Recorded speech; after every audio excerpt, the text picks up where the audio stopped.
Dans la ville de Mboka, le pasteur Samuel était admiré par tous. Veuf depuis des années, il vivait seul, se consacrant entièrement à son ministère. Les fidèles le considéraient comme un homme irréprochable, un guide spirituel qui portait la lumière. Pourtant, derrière la chair, Samuel souffrait d'une solitude immense. Chaque soir, en fermant les portes de l'église, il rentrait dans une maison froide et silencieuse, priant pour que Dieu remplisse le vide de son cœur. Dans la petite ville de Mboka, les veillées à l'église étaient des moments sacrés. Ce soir-là, après une longue prédication qui s'étira jusqu'à minuit, le pasteur Samuel, épuisé mais satisfait, rangeait ses affaires. La salle se vidait peu à peu, les fidèles rentraient chez eux, leur voix s'évanouissant dans la nuit. Alors qu'il éteignait les dernières lumières, Samuel remarqua une silhouette près de l'entrée de l'église. Une jeune femme était assise sur un banc, à l'écart, enveloppée dans un pagne blanc éclatant. Ses cheveux longs et noirs tombaient en cascade sur ses épaules, et ses yeux, brillant d'une douceur étrange, semblaient percer l'obscurité. Elle se présenta timidement, « Je m'appelle Nadia ». Sa voix était calme, presque hypnotique. Elle raconta une histoire triste, sa famille avait péri dans un accident tragique, la laissant seule, sans maison ni proche. Elle ne demandait qu'un endroit où passer la nuit. Samuel, touché par sa détresse, sentit son cœur s'adoucir. En tant que pasteur, il ne pouvait pas fermer les yeux sur une âme en détresse. Après un moment de réflexion, il lui proposa une petite chambre attenante à l'église, un espace simple mais propre, utilisé parfois pour les visiteurs. Nadia accepta avec un sourire reconnaissant, ses yeux brillant davantage sous la lumière pâle de la lune. Samuel l'installa, lui donna une couverture et quelques provisions, puis rentra chez lui. Cette nuit-là, il pria longuement, demandant à Dieu si ce geste était juste. Une partie de lui se sentait apaisée, comme si aider cette femme comblait un peu le vide de sa solitude. Mais une autre partie, plus discrète, murmurait une mise en garde qu'il choisit d'ignorer. Le lendemain, Nadia était toujours là, remerciant Samuel avec une humilité touchante. Elle proposa de nettoyer l'église pour montrer sa gratitude. Les jours suivants, elle s'impliqua davantage, elle balayait les sols, arrangeait les chaises, et sa présence discrète devint familière. Les fidèles, d'abord curieux, commencèrent à l'apprécier. Sa douceur et sa piété semblaient sincères. Samuel, lui, observait cette femme avec un mélange d'admiration et de trouble. Pourquoi ressentait-il une étrange chaleur en sa présence? Était-ce de la compassion ou autre chose? Nadia parlait peu de son passé, mais ses mots étaient toujours empreints d'une sagesse apaisante. Elle priait avec ferveur, chantait d'une voix si mélodieuse que l'église semblait vibrer. Samuel se surprenait à attendre ces moments où ils échangeaient quelques mots après les cultes. Il se sentait moins seul, comme si un poids s'était allégé.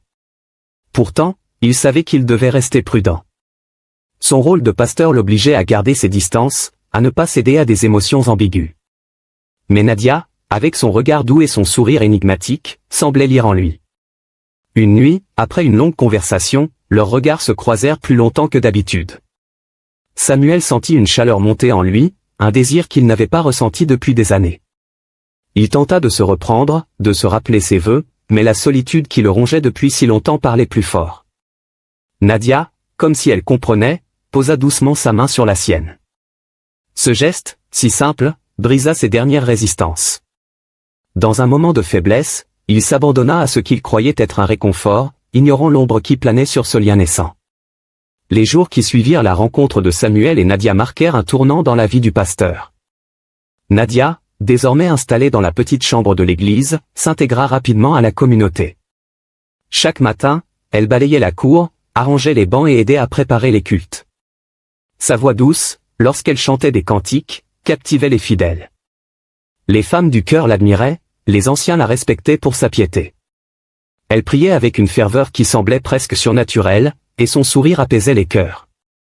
Pourtant, personne ne savait d'où elle venait vraiment, et elle esquivait les questions sur son passé avec une habileté discrète. Samuel, de son côté, se surprenait à chercher sa présence. Après les cultes, il restait souvent à discuter dans l'église vide. Nadia parlait de la foi, de l'amour divin, et ses mots touchaient Samuel au plus profond de son être. Il se sentait revivre, comme si une lumière nouvelle éclairait sa solitude.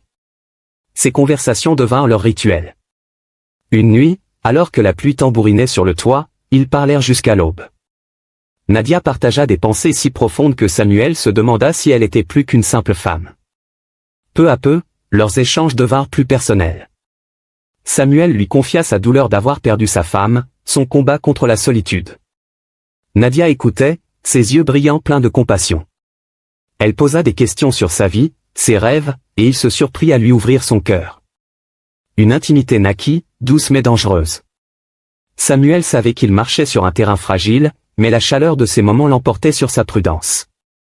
Une nuit, alors que la lune baignait l'église d'une lueur argentée, Nadia s'approcha de lui. Leur conversation s'interrompit, et un silence chargé s'installa. Samuel sentit son cœur battre plus fort. Il voulut détourner les yeux, mais le regard de Nadia le retenait. Sans un mot, elle effleura sa main, et ce contact brisa toutes ses défenses. Dans un moment de faiblesse, il céda à l'attirance qui grandissait depuis des semaines. Ils s'embrassèrent, et ce qui commença comme un instant de réconfort devint une liaison secrète. Nadia devint sa compagne dans l'ombre. Chaque nuit, ils se retrouvaient, partageant des moments d'intimité que Samuel justifiait par son besoin d'amour. Il se disait que Dieu comprendrait, que cette relation était un cadeau pour apaiser sa douleur. Pourtant, au fond de lui, une petite voix murmurait que quelque chose n'allait pas. Nadia était toujours douce, mais parfois, son regard semblait distant, comme si elle appartenait à un autre monde. Les fidèles ne soupçonnaient rien. Aux yeux de tous, Nadia était une bénédiction pour l'Église, et Samuel restait le pasteur irréprochable. Mais dans le secret de son cœur, il vivait un combat. Il priait pour que Dieu pardonne sa faiblesse, tout en s'accrochant à la présence de Nadia. Elle comblait le vide qu'il avait si longtemps porté, mais il ne pouvait ignorer une sensation étrange. Parfois, lorsqu'il la regardait, il avait l'impression qu'elle n'était pas tout à fait réelle. Ses gestes, sa voix, tout semblait parfait, presque trop parfait. Pourtant, il repoussait ses pensées, refusant de voir les signes. Il voulait croire que cet amour était une réponse à ses prières, ignorant qu'il s'enfonçait dans un mystère bien plus grand que lui. Quelques mois après le début de leur relation secrète, un événement bouleversa la vie de Samuel. Un soir, alors qu'ils partageaient un moment de calme dans la petite chambre, Nadia prit sa main et lui annonça, d'une voix douce mais grave, qu'elle était enceinte. Samuel resta figé, le souffle coupé. Un enfant? Lui, pasteur respecté, père en secret? L'idée semblait inconcevable. Son esprit s'emballa, comment expliquer cela aux fidèles? Que dirait la communauté? Pourtant, en regardant le visage paisible de Nadia, il sentit son cœur s'adoucir. Peut-être était-ce un signe divin, une chance de reconstruire une famille après des années de solitude. Il choisit de garder le secret. Il ne parla à personne de cette grossesse, pas même à ses proches amis. Dans son esprit, il imaginait un avenir où il pourrait assumer cet enfant tout en préservant son ministère. Il commença à préparer discrètement une vie pour eux trois, rêvant d'un foyer rempli de rire. Nadia, elle, semblait sereine, son ventre s'arrondissant doucement. Elle continuait d'aider à l'église, et personne ne remarquait encore son état. Samuel se sentait à la fois heureux et terrifié, partagé entre l'espoir et la peur d'être découvert. Mais bientôt, des événements étranges troublèrent cette fragile harmonie. Chaque nuit, après s'être endormi aux côtés de Nadia, Samuel se réveillait seul. Le lit était vide, la couverture froide. Il cherchait partout dans la maison, mais elle avait disparu. Au matin, elle réapparaissait, souriante, comme si de rien n'était. Lorsqu'il lui demandait où elle allait, elle répondait vaguement, « J'avais besoin d'air » ou « Je priais dehors ». Ces réponses, bien que douces, laissaient Samuel perplexe. Il voulait lui faire confiance, mais une inquiétude grandissait en lui. Ces disparitions devinrent une routine. Chaque nuit, Nadia s'éclipsait sans bruit, et Samuel, incapable de rester éveillé pour la surveiller, se réveillait dans l'angoisse. Il commença à douter. Était-elle vraiment celle qu'elle prétendait être? Pourquoi quittait-elle la maison en pleine nuit? Il tenta de se rassurer, se disant que la grossesse la rendait peut-être agitée. Mais au fond, il savait que quelque chose clochait. Une fois, il trouva des traces de terre sur le sol près de la porte, comme si Nadia avait marché dehors pieds nus. Une autre nuit, il crut entendre un murmure étrange, comme une voix venant de nulle part. Samuel priait de plus en plus, demandant à Dieu de lui montrer la vérité. Il voulait croire que Nadia était une bénédiction, mais les signes inquiétants s'accumulaient. Les fidèles, eux, ne remarquaient rien d'anormal. Ils continuaient d'admirer Nadia pour sa douceur et son dévouement. Mais Samuel, lui, vivait dans un mélange de joie et d'angoisse. Il aimait l'idée de cet enfant à venir, mais il ne pouvait ignorer l'étrangeté de sa compagne. Une nuit, alors qu'elle disparut encore, il prit une décision, il devait en avoir le cœur net. Il enfila son manteau, prit une lampe de poche et se prépara à suivre Nadia, prêt à découvrir où elle allait. Il ignorait encore que cette nuit allait changer sa vie à jamais, révélant une vérité qu'il n'aurait jamais pu imaginer. Samuel ne pouvait plus ignorer les disparitions nocturnes de Nadia. Une angoisse grandissante le rongeait, et il décida de découvrir la vérité. Une nuit, alors que la lune brillait haut dans le ciel, il fit semblant de dormir. Lorsque Nadia se leva doucement et quitta la chambre, il attendit quelques instants avant de la suivre.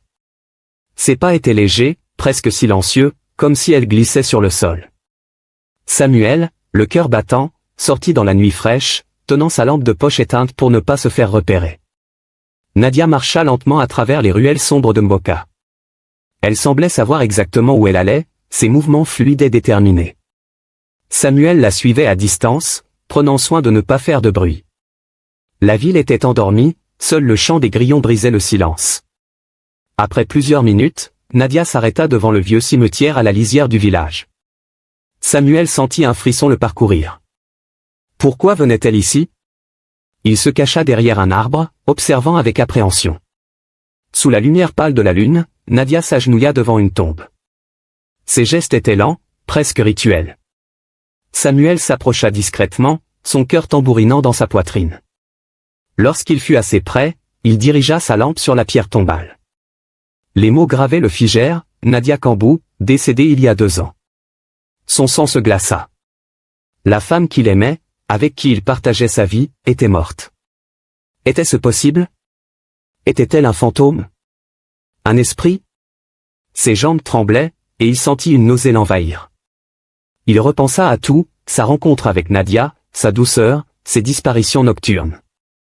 Tout prenait sens, mais un sens terrifiant. Il avait partagé son lit avec un être qui n'appartenait pas à ce monde. La peur le paralysa, mais il ne pouvait détacher ses yeux de Nadia. Elle semblait prier, ses lèvres remuant sans un son. Puis, elle se releva et se tourna légèrement, comme si elle avait senti sa présence. Samuel recula, trébuchant sur une racine.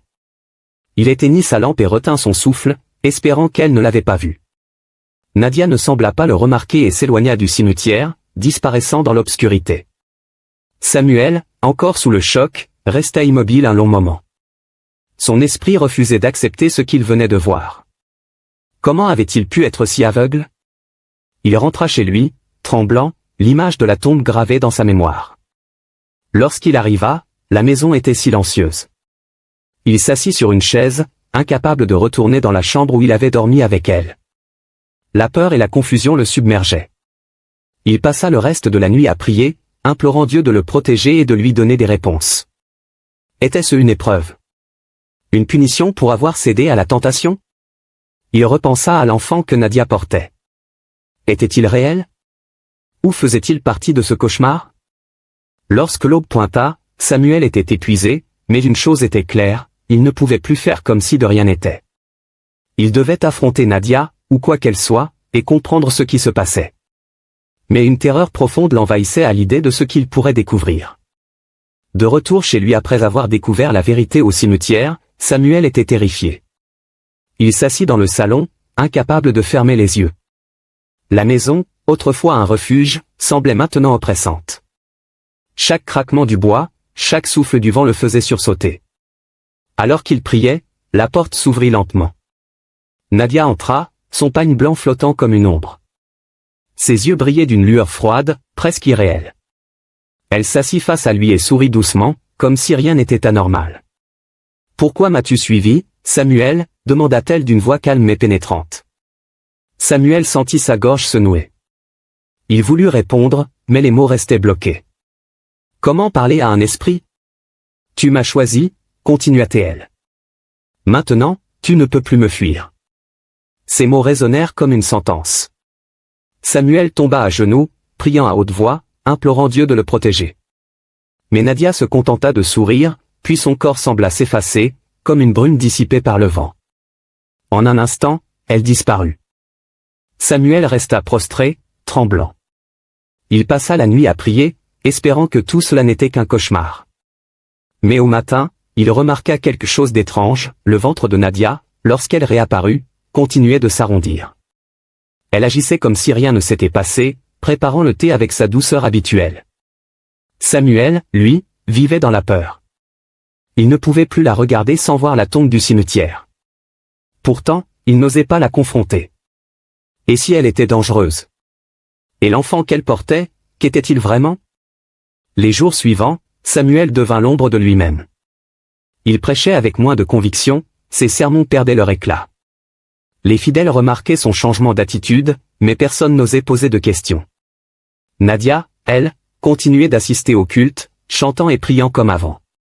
Mais Samuel voyait maintenant ce que les autres ignoraient, ses mouvements étaient trop fluides, sa présence trop parfaite. Il commença à éviter de rester seul avec elle, mais elle trouvait toujours un moyen de se rapprocher, son regard le suivant partout.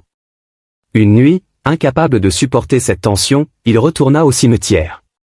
La tombe était toujours là, intacte, avec le nom de Nadia gravé.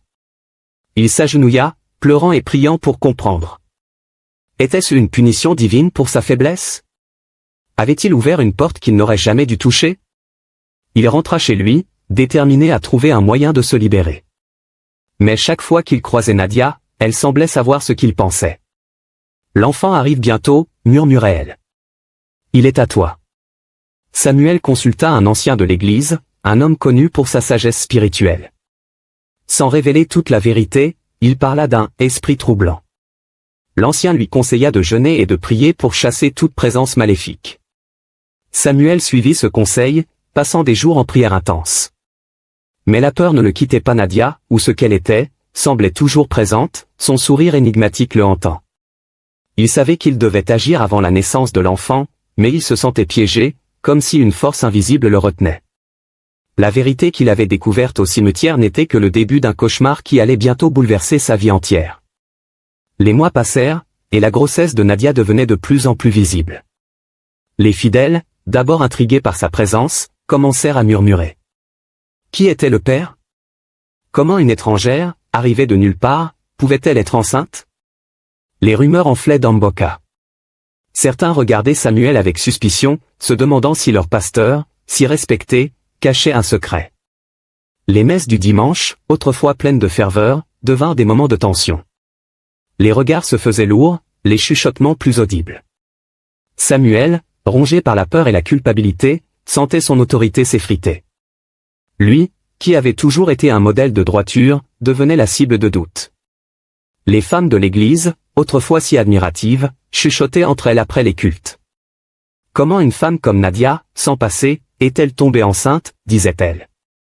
Certains fidèles, plus audacieux, osaient poser des questions voilées. Samuel esquivait, prétextant que Nadia était sous sa protection spirituelle, mais ses réponses ne convainquaient personne. Les anciens de l'Église, gardiens des traditions, commencèrent à s'inquiéter. Ils convoquèrent Samuel pour une réunion privée.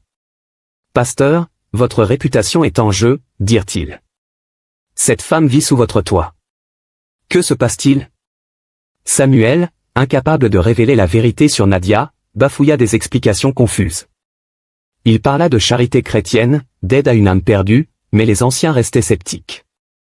L'un d'eux, un homme sévère, déclara, « Un pasteur doit être irréprochable. Si vous cachez quelque chose, cela nuira à l'Église. » Les rumeurs prirent une tournure plus sombre. Certains fidèles, influencés par les superstitions locales, commencèrent à parler de force spirituelle. « Cette femme n'est pas normale », murmurait-on. D'autres accusaient Samuel d'hypocrisie, le qualifiant de faux prophète qui prêchait la vertu tout en vivant dans le péché. Les moqueries remplacèrent peu à peu le respect. Lors d'un marché, Samuel surprit des hommes riant en le pointant du doigt. Le pasteur et son mystère, lança l'un d'eux. Chaque insulte était comme un couteau dans son cœur. Nadia, elle, semblait indifférente à ce tumulte. Elle continuait d'assister au culte, son ventre rond attirant tous les regards. Samuel, terrifié par ce qu'il savait d'elle, n'osait plus la confronter. Il vivait dans un mélange de honte et de peur, priant chaque nuit pour que Dieu le délivre. Mais le scandale grandissant menaçait tout ce qu'il avait construit. L'Église, autrefois pleine, se vidait peu à peu. Les dons diminuaient, les chants perdaient leur éclat. Samuel voyait son ministère s'effondrer, et il se sentait impuissant. il tenta de reprendre le contrôle, prêchant avec plus de force sur le pardon et la miséricorde. Mais ses sermons sonnaient creux, même à ses propres oreilles. Les fidèles ne voyaient plus en lui le guide spirituel d'autrefois, mais un homme entouré de mystères. Certains parents interdisaient à leurs enfants d'assister au culte, craignant une mauvaise influence. Samuel, autrefois aimé, devenait un paria. Pourtant, il ne pouvait abandonner Nadia, ni l'enfant qu'elle portait. Il se demandait si cet enfant était une bénédiction ou une malédiction. La vérité qu'il avait découverte au cimetière le hantait, mais le pire était encore à venir, et il le pressentait. Bientôt, tout allait basculer dans un chaos qu'il n'aurait jamais imaginé. Le jour supposé de l'accouchement arriva, et Samuel était rongé par l'angoisse. Nadia, toujours calme, l'avait conduit dans la petite chambre attenante à l'église. Elle s'allongea sur une natte, ses yeux brillants fixés sur lui. Les contractions commencèrent, et ses cris résonnèrent dans la pièce, comme ceux d'une femme en travail. Samuel, malgré sa peur, resta à ses côtés, tenant sa main. Il priait en silence, demandant à Dieu de protéger cet enfant, quel qu'il soit. Mais l'atmosphère était lourde, presque irréelle. Soudain, le corps de Nadia changea. Sa peau devint translucide, comme si elle s'effaçait. Ses cris se transformèrent en une voix étrange, résonnant comme un écho venu d'un autre monde. « L'enfant est à toi, Samuel, murmura-t-elle. Mais il n'est pas comme les autres. » Avant qu'il ne puisse répondre, un souffle glacé envahit la pièce. Nadia disparut complètement, son corps se dissolvant comme une ombre sous la lumière. Samuel, pétrifié, sentit une terreur profonde l'envahir.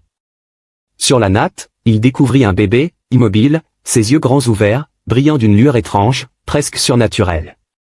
Ses yeux fixaient Samuel avec une intensité troublante, comme s'il voyait à travers lui. Le bébé ne pleurait pas, ne bougeait pas, mais son regard semblait vivant, chargé d'une présence inexplicable. Samuel, tremblant, le prit dans ses bras. Était-ce vraiment son enfant? Ou était-ce une manifestation du mystère qui entourait Nadia? Il n'avait pas de réponse, mais une chose était sûre, ce bébé n'était pas ordinaire.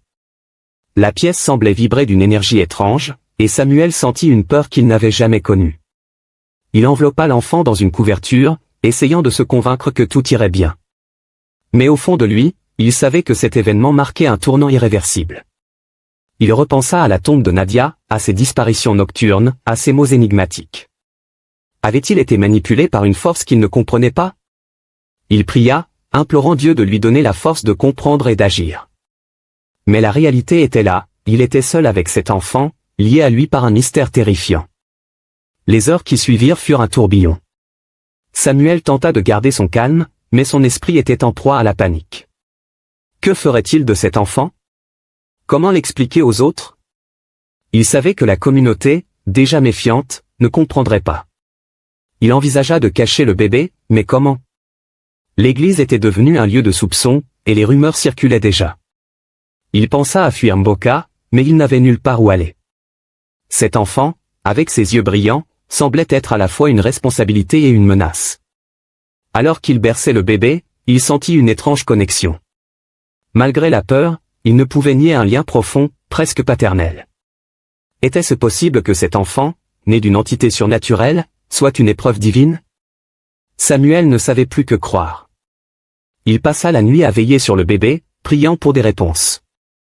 Mais au fond de lui, il pressentait que cet événement n'était que le début d'un scandale qui allait détruire tout ce qu'il avait construit, le plongeant dans un abîme de rejet et de solitude.